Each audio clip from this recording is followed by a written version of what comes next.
All right, let's talk about something that makes a lot of us just freeze. Small talk. Does the very idea of starting a conversation with a stranger make your stomach do flip-flops? Yeah, you are definitely not alone. So in today's explainer, we're going to take that anxiety and flip it on its head. We're going to turn small talk into a seriously powerful skill for making real connections. You know, the best way to think about small talk is to picture a bridge. It's not the destination itself, right? It's the thing that gets you from your lonely little island over to someone else's. It creates a path for a real relationship to begin. But for so many of us, especially if English isn't your first language or you're just a bit on the shy side, that bridge can look, well, pretty terrifying. That silence in an elevator, it can feel deafening. And the pressure to say something, anything, can be totally paralyzing. So, how do we build that bridge without freaking out? We're going to break it down into 3 simple, totally doable levels. Think of it like a video game. You start on level 1, get comfortable, and then you level up as you get more confident.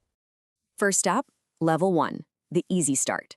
This is all about having a simple starter key in your back pocket. It's for those short little moments, in line for coffee, waiting for the bus, where you just want to break the silence, but you're not looking for a huge conversation. And the secret here is to keep it so simple. You don't need to be hilarious or brilliant. The weather, what's happening around you, these are universal. They're safe, they're easy, and pretty much everyone can say something about them. And remember, the goal here is not a 10-minute discussion. It's about scoring a small victory. A simple greeting, a quick comment, a smile. That's it. You did it. That's a win.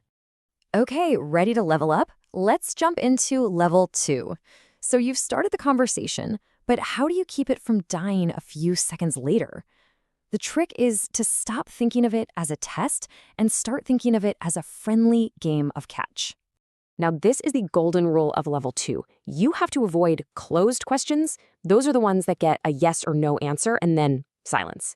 Instead, you want to ask open questions. These usually start with words like what, how, or why, and they invite the other person to actually tell you a little story.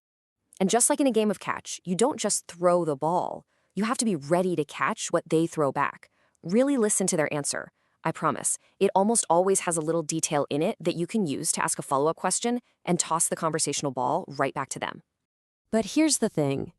Even with the best techniques, sometimes conversations just get weird. For instance, someone tried to practice their small talk on a person with a gorgeous dog in a coffee shop. A perfect level 2 opener. And they got this response. He doesn't have a name. He is a secret agent. I mean, what do you even do with that? Your brain just kind of short circuits. So what's the lesson here? Sometimes people are just quirky, or maybe they have a really dry sense of humor.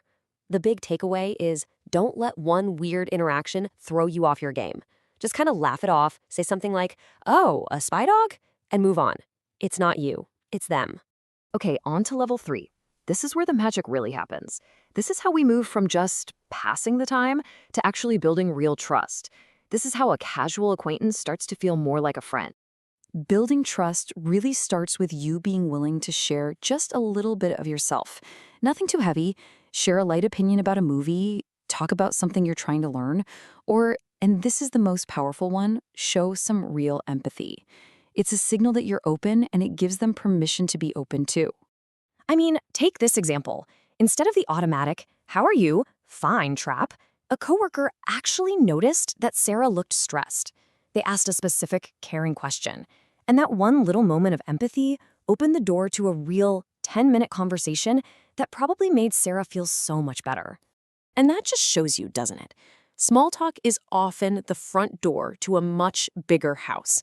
By just noticing how someone is doing and offering a little support, you can turn a totally normal office greeting into a moment of real human connection. You could literally make someone's entire day.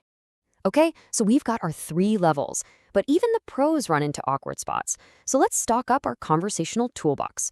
We're going to tackle 2 of the trickiest parts: what to do when you're totally confused and how to get away. This has happened to every single one of us. Someone uses a word you don't know, like commute, and your first instinct is just to panic, nod, and smile, and pray it wasn't a question. But that can get you into even more trouble down the line. The fix is so simple. Just ask. Saying, oh, I'm sorry, what does that word mean? is not a sign of weakness. It's actually a sign of strength. It shows you're paying attention and you actually care about what they're saying. And trust me, most people are more than happy to explain. And now, for maybe the hardest part of any conversation, the exit. How do you end it without just kind of awkwardly backing away or sounding rude? It's a real skill, but just like any other skill, you can totally learn it. So, what can you say? The best thing to do is have a few of these polite exit phrases in your back pocket. They're warm, but they clearly signal that the chat is wrapping up. Something as simple as, well, it was so great to catch up with you. Have a wonderful afternoon. It's perfect. It ends things on a high note. All right, as we wrap things up here, let's really focus on the single most important idea that you should take with you into your very next conversation. If you only remember one thing, please let it be this. The goal is connection, not perfection. If you stumble over a word or there's an awkward pause, that is not a failure. It is proof that you were brave enough to try. And that, right there, is what really counts. So what's it going to be? What's one tiny level 1 sentence you can try today? Don't wait for the perfect moment, because it'll never come. Just find a little opportunity, take a deep breath, and start building that bridge. You can totally do this.